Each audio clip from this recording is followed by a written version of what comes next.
काल हर्षवर्धन सपकाळ यांनी जे वक्तव्य केलं, छत्रपती शिवाजी महाराजांची तुलना त्यांनी टिपू सुलतानशी केलेली आहे। आणि आता आपण बघतोय की महाराष्ट्रामध्ये सगळे छत्रपतींचे मावळे छत्रपती शिवाजी महाराजांची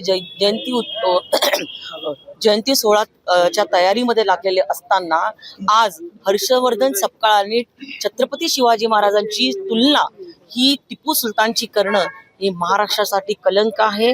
आणि त्यांनी सगळ्या शिवभक्तांना, त्यांनी शिवसैनिकांना त्यांनी दुखवलेलं आहे।